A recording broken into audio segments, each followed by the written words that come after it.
Kas läheb aega lihtsalt? Aega. Vaid siis võtab paar sekundit aega, kui ta liistub.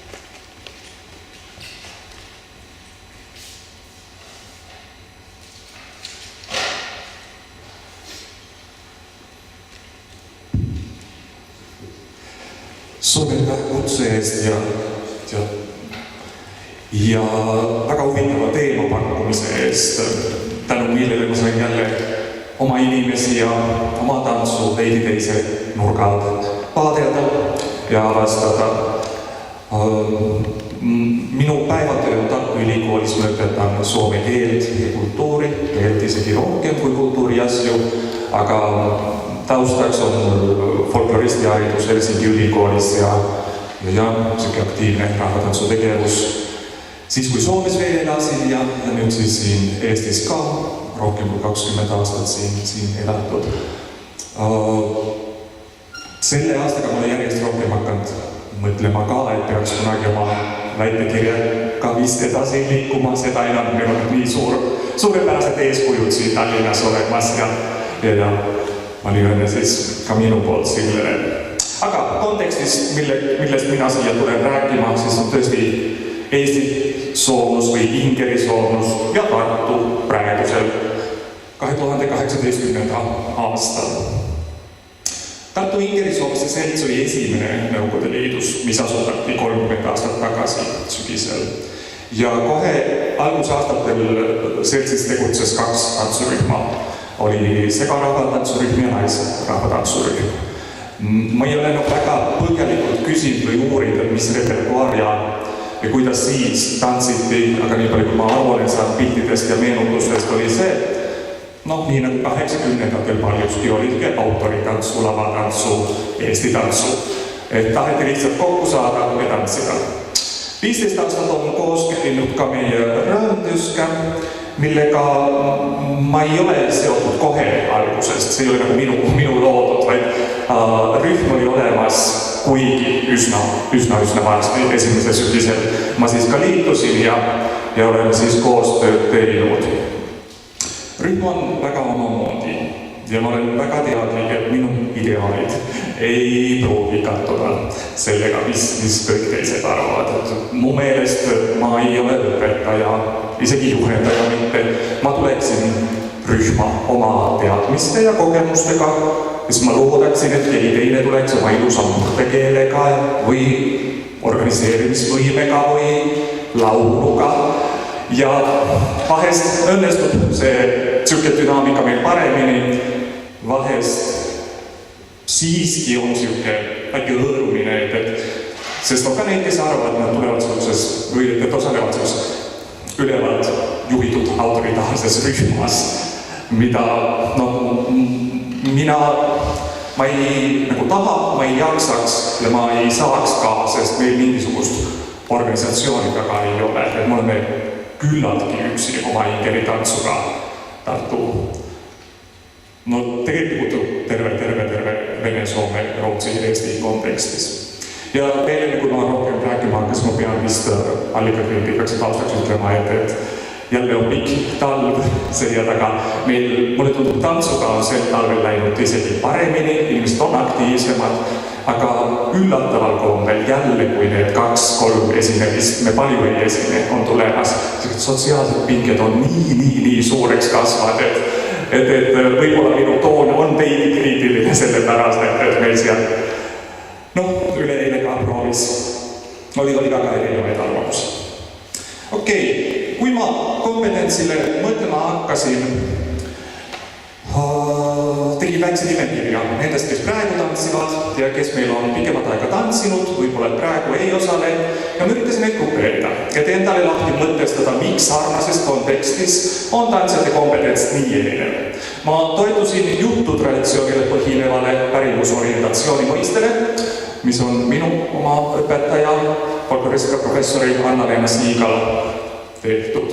Ta jagas pikka välitööde perioodi järel ühe küla või valla jutuestjad viiterühma pärimusorientatsiooni järgi. Nii, et tal olid niinimetatud A-tüübis siuksed aktiivsed ja loo sisust distantseeruvad sellised esinejad, anekdoodirääkijad, võib-olla isegi nagu muinasjuturääkijad. B-tüübis oli tal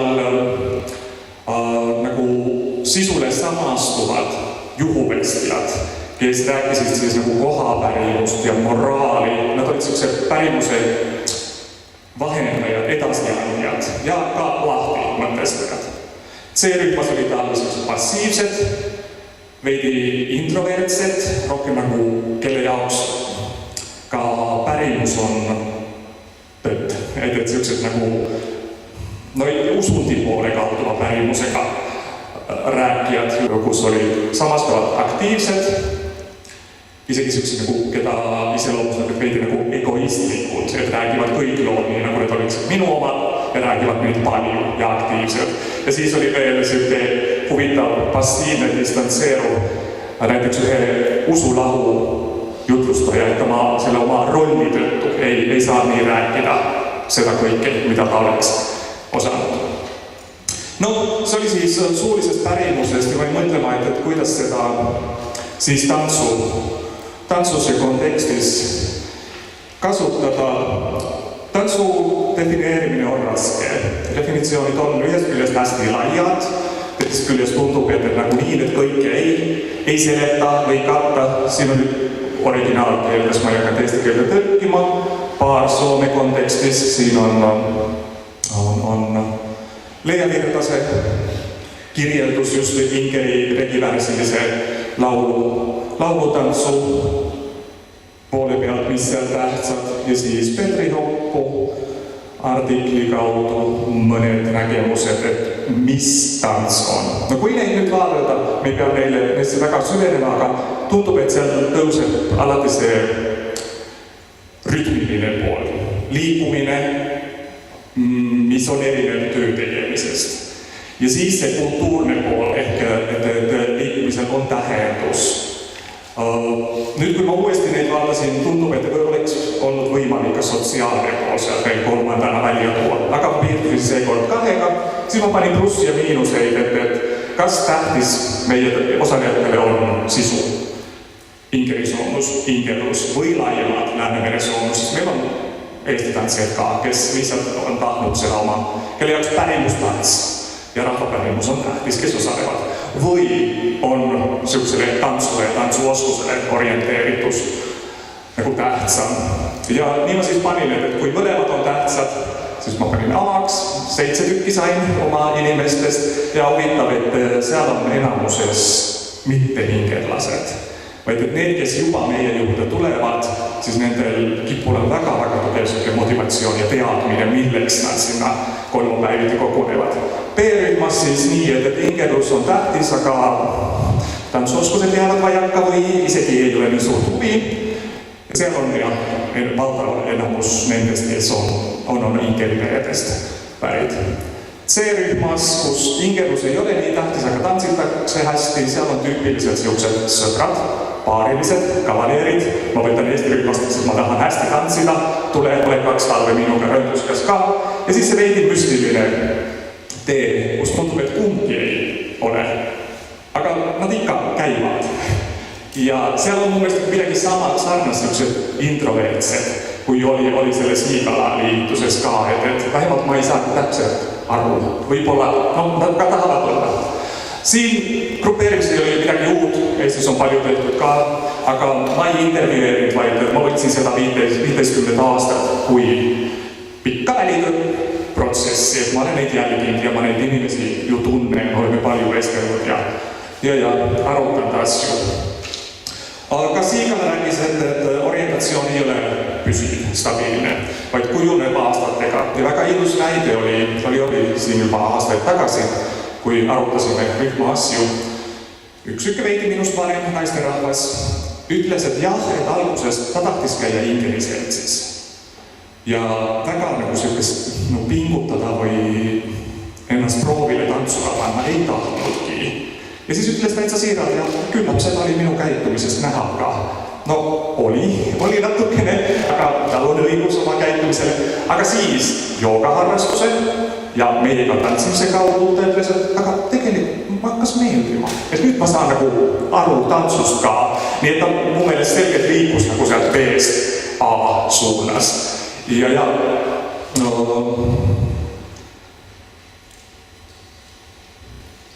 nii, et orientatsioon on nagu mingisugune identiteedist dünaamilisem, aga püsivam kui roll, kui seda kuidagi nüüd siin veel tühjeldada. No milliste ootustega või mida kõike tehakse meie rühmas? Päris alguses tõesti, siis juba enne kui mina liitusin, oli selge, et see on Ingeri seltsi tegevus. Et nooremad tuleksid seltsi majja, teeks midagi. Vaadati filmi, vesteldi, natukene prooviti tantsida, aga tants ei olnud üldse esmatähtis. No selle kõrvale siis kasvas kõik muu või palju muud Ingeri Soome kultuuriga seotud. Me teeme küpsetame, teeme toitu ja riideid ja käime pidudel, laulame. Muidugi Luteri kiri on ingerlastele väga tähtis ja 2 korda kuus ikka koguneme Soome kirikut pidama. Siis ekspeditsioonid Ingerimaale ja kontaktid teiste Eesti Ingeri rühmadega. Teistega kontaktid on väga tähtsad, aga täitsa ausalt öeldes ega Ingeri Soome tantsu eriti ei tee teised rühmad. Tantsitakse siis YouTube'i järgi Karjala Soome tantsu Ida-Virus palju või Eesti naisrühmade repertuaari Paides või Pärnus siis niisugust seatud Soome lavatantsu. No väga erinevaid tantse. Siis loomulikult rühmas ollakse isiklikute suhete, oleme sõbrad, tahetakse inimesi näha. Ja tõesti Tartu kontekstis see selline laiem Lääne-Soome pärimus, et seal on see niisugused Tartu inimesed, kes käivad tantsuklubis ja üritustel ja loengutel ja tahavad laiemat pilti. Siis lihtsalt see füüsiline pool, et tehakse trenni, paljud meie omad ka räägivad ja kirjutavad nii, et jah, homme peale trenni teeme midagi, et see oli nagu see koos tantsimine. Ja siis huvitav, et ka soome keel, need, kes on kodus kunagi rääkijad, aga ka eestlased, kellel on soome keele oskus. See on need, kes ütlevad otse, et ma tulin selleks, et natukenegi kuulda kasutada. Kahjuks ma ei räägi majas soome keelt, me otsustame ja korda aastas, et nüüd hakkame pihta. Aga mul niigi vahest väsitab ja raske seal oma mõtteid edasi anda. Et kui peaks seda veel nagu toppel tegema, kõik nagu nii aru ei saaks, kui soome keeles või ingeri murdes seda räägiksin. Et see on jäänud keeleline pool sinna lauludesse, rohkem laulusõnadesse, aga vähemalt seegi. No siis, kui sinna nende orientatsioonide juurde tulla ja et kus see selline motivatsioon ja kui palju me oleme valmis panustama. Siis tõesti, nagu ma juba mainisin, et huvitaval kombel seal esimeses, kus kattuks nii tants kui see sisuline pool. Ingeri soomlasi ma näen ainult 2 või 3. Ehk siuksed tõelised entusiastid võib-olla ongi nagu kõrvalt tulnud. B-s on tugev Ingeri identiteet, mis annab positiivset mõju ka tantsule. See, et tants on nõrk, no 2 pealist tegurit, on need, kellel ei ole lihtsalt, ei ole arvestanud kusagil mujal, ei ole põhja. Ja siis on muidugi nii, et meil on ka 70 aastat vanad inimesed, et siis juba panuse tõttu füüsiline võime ei ole enam see. Aga huvitav tõesti, et ingerlasi on ka seal tees, kus ma nagu ei näe seda ingeri, muidugi see on minu liigitus ja seda kõike tohib kritiseerida, aga kus ma ei näe nagu seda tahtmist nagu oma kultuuri teha. Ja ma arvan, et seal tulebki see, et tahetakse olla nagu rahvatantsurühma. Ja seal tulevadki need ootused, et oleks niuke, et keegi ütleb, et teed täpselt nii. Ja et oleks ikka väga kontrollitud ja organiseeritud tegevus. Ka sellest vormist, rühma vormist otsitakse tuge. See, miks ma julgen olla selline idealist ja arvata, et oleks võimalik tantsuõhtut, kuhu kõik tulevad ja tahavad teha ja on valmis panustama. On mu oma kogemus 90-ndate, esimene pool meil Kangasaal, kus ma pärit olen. Meil tõesti oli suur rühm sõpruskond ja kuidagi valjusti rääkimata ühine arusaam sellest, milleks me seal oleme. Meil oli põhiline oli meie Hämemaa repertuaar, tantsisime, tegime teiste piirkondade pärimustantsu ka, aga tõesti nii, et iseenesest mõistat Mari teeb soojendust ja Pertti on hea organiseerida ja mina siis annan natukene oma teadmisi ja või näidan ette ja siis olid head pillimehed ja koos nendega laulu ja muusika pool, et see kuidagi mul on see nii hea kogemus, siis ma nagu ikka ja uuesti jaksan nõnda ka Tartus praegu mõelda. Aga siis kui kõrvutaks natukene oma päevase tööga, et kuidas oleks siis hea seda kompetentsi omandada, saada, õppida? Kas oleks parim juhendada ja Ingeri tantsu õppida nii, et alustaks nullist? Kui teiste stiilide ja liikide, kas teiste stiilide ja liikide mõju segab? Kui ma noorem olin, siis ma väga paljugi mõtlesin nii. Ma nägin niisugust. Ma tantsin heas, väga toredas rahvatantsurühmas, kus Soome tantsu tehti nii, et see oli täiesti äratuntav, see pärimustants, et see oli esinemiseks seatud, aga nii, et oli vägagi tuntav ja üsna lähedane. Aga siis taheti, et meie näiteks keerutaksime valsid vägagi sellised standardtantsu teise sammu venituse ja muuga, et see oleks parem liikuvan. Või, see oli Mikko, kes õpetas, aga ühine projekt siis, kui ma mõnda aega tantsuõpetajana poole kohaga palka ka teenisin Helsingis balletikooli poistele taheti, et siis on hea, et on Soome tantsuga, et kui kusagile minnakse välismaale. Ja see oli võimatu. Sellest absoluut mitte midagi sellest polkast ja sellest rahvatantsust. Lihtsalt, nad on füüsiliselt kõigeks võimelised, aga lihtsalt ei õnnestunud. Ja kui ma täitsa ausalt siin nüüd meenutan, siis umbes 5 aastat tagasi ka selles õppetoolis, kui käisin mõned korrad õpetamas, et oli neid noori, kelle jaoks üke lihtne, kus ei ole väga suurt tegevust, kus on nagu lihtne tants, et ei jaksa, et siis peab selle kuidagi nagu huumoriks või midagi nagu nalja tegema sellest, et ei jaksa, ei oska, ei julge olla rahulikult ja väikselt ja vaikselt teha. Nii, et selle taustaga võiks tõesti mõelda, et teised stiilid segavad.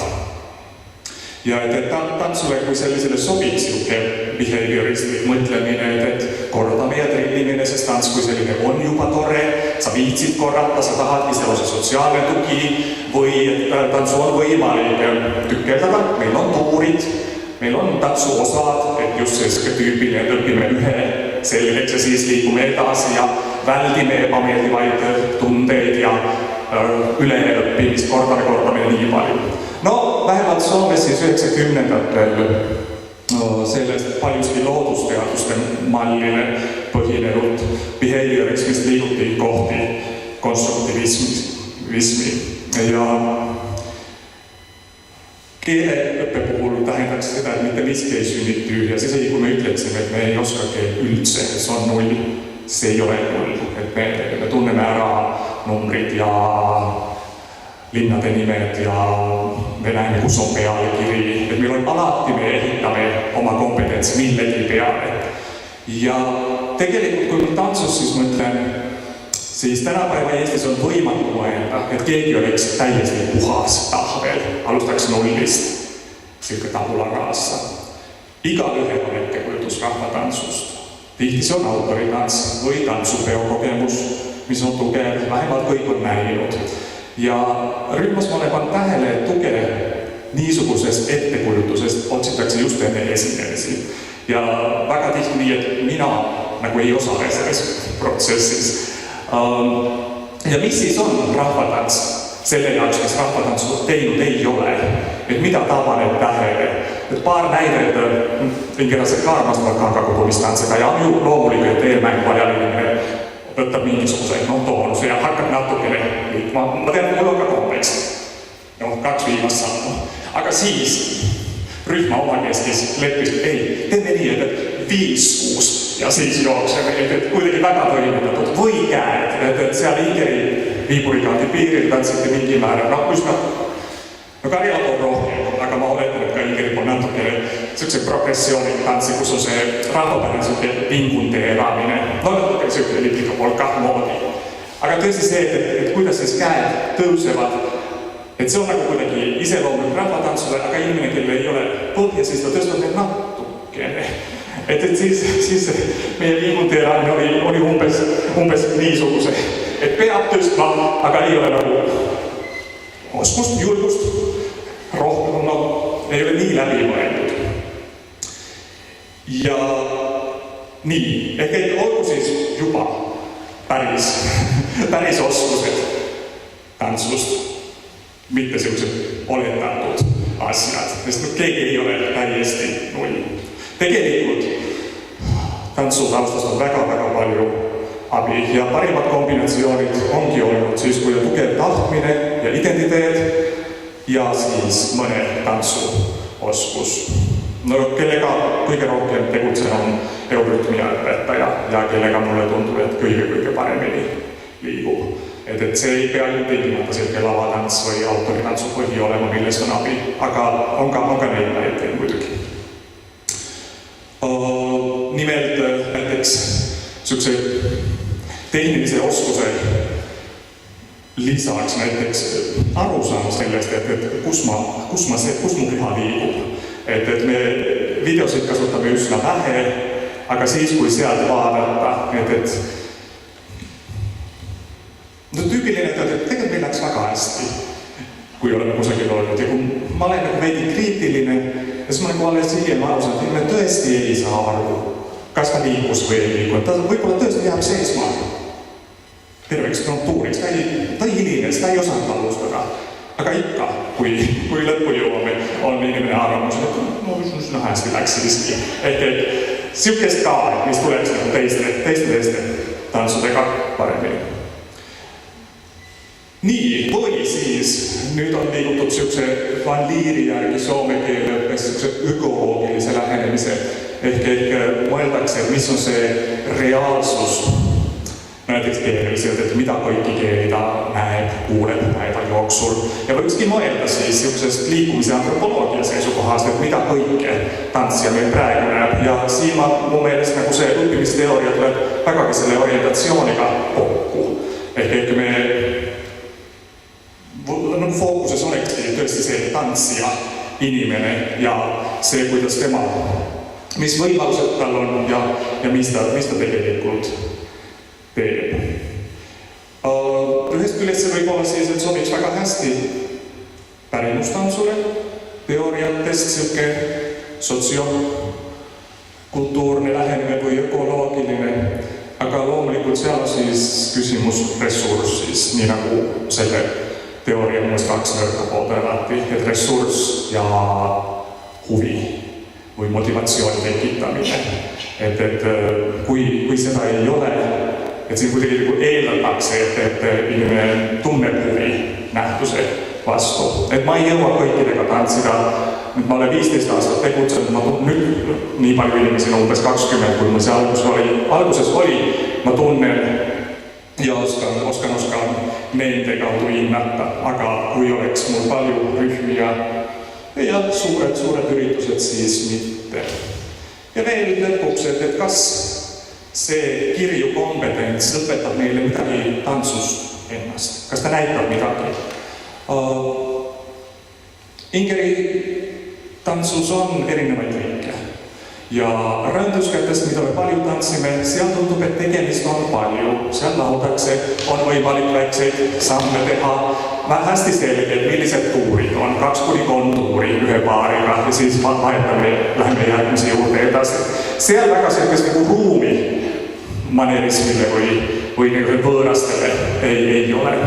Võib-olla ma nõuan kõvasti Sest tahaks, et kõik on aktiivsed, löövad rõhkusid ja laulavad kaasa. Nii palju, kui meil vanu jäädvustusi on, siis ausalt öeldes ka esimeses elus ja pärimuses oli nii, et oli neid, kes tanssisid aktiivsemalt ja rohkem ja kes laulsid eestlauljana rohkem. Et see võib-olla ei olegi päris õige, et ma üritan nagu kõiki tuua sinna. Kui ei taha, siis võib veidi passiivsemalt ka osaleda. Lihtne on tulla kaasa laulutantsus ja siukses nagu ringmängu taolises. Kontratantsudes ma väga suurt vahet ei ole täheldanud, muidugi tõusvad need, kes on näiteks Setu Kadrilli paljutantsid, see on nii sarnane. Isegi Ullo Toomi pani raamatus Ingeri Kadrilli tantsima Setu riietuses, et see on nagu nii iseenesest mõistetav. Ja meil on vähemalt üks Setu, kellel on väga tugev põhi, et talle, et võib-olla selline, kui selline koolitatud tantsija mingi eelis Kadrillis või kontratantsus on see natukene selline hoogsav tegevus. Aga see, kus mu meelest tuleb välja repertuaari sees midagi, on pöörlemistehnikat paaristantsus. Ja kui me väikses saalis oleme, meil on ka hea ilus parkett ja tantsime, siis veel kuidagi saab hakkama, aga õues, suures saalis, raskemas kontekstis, et aastaid juba me ei ole läinud inimeste ette. Ma ei ole saanud minna niisuguste tantsudega, kus oleks vaja osata ilusti valssi või polka järgi pöörata. Et seal on tõesti selline õppimise koht. Ja tundub, et täiskasvanud inimene, kes ei ole tantsinud, kes tuleb selle teise viga meile juurde, ei ole valmis. Et me oleme natukene harjutanud tehnikat, aga inimesed ei taha. Ja ma ei ole näinud seal nagu mingisugust edasiminekut ka nende harjutustega, et see ununeb, et kuidagi kehas on see või on puudu see miski. Ja tegelikult jälle, kui vaadata vana materjali, siis pilt on nii väga kehv, see on klaasi taga meil seal Ingeri majas. Et Ingerimaal ka, mulle see pilt näitab ilusti, et tõesti see pöörlemine on midagi ja see tantsukihistu kiht midagi tõesti vist ka rahvapäraselt pidi õppima. Ja veel jõudsin intervjueerida palju mu aastal 16 sünnit vanatädi, kes siis meenutas külapoissi, kes aastaid hiljem tuli rääkima, et sa olid ju see, kes mind tantsima õpetasid. Et tõesti see selline kehast tulenev tunnetus, abi, kui tuleks tagasi ökoloogia õppimist teooria juurde, see oleks vist see scaffolding, õigel ajal toeks olemine, mitte liiga rasked asja, vaid just sel õigel hetkel, kui inimesel on huvi, tahtmine, siis ma ei ole õpetaja, vaid ma olen abistaja. Et selline mõtlemine mu meelest nagu peegeldub nendest vanadest ja seda näitab ka see, kuidas meie seal oskame või ei oska tantsida. See on ka tulemus, kui ei oska. Nii, et ma olen äärmiselt tänulik, et ma olen saanud ühiselt avastada asju. Ma võtan seda Ingeri ja Ingerisoome asja üsna tõsiselt, sest nagu te kuulete, ma ei saa harrastada soomlaskes olemist. Et sel niisugune vahe on. Ma räägin aktsendiga iga jumala päev, kuigi ma 20 aastat olen Eestis. Et meil on neid, kes tulevad 3 päeva õhtul ja nad on 2 tundi soomlannad ja siis nad on jälle midagi muud edasi. Aga minu jaoks see pilt või mulje, mis meie jätame Eesti soomlusest või Eesti Ingeri soomlusest, see on nagu nii suur osa minu identiteeti, et sellepärast suhtun vahest ka kriitiliselt, et vähemalt sellesse, et millise oskusega inimeste ette minnakse. Homme on Iisakus Ingeri Soome, me ütleme laulu ja tangujuhla, tegelikult see on selline suvine pidu, et 4 ühistantsu ja 2 oma tantsu, küllap jälle hakkama saame, aga kompetents on väga kirju.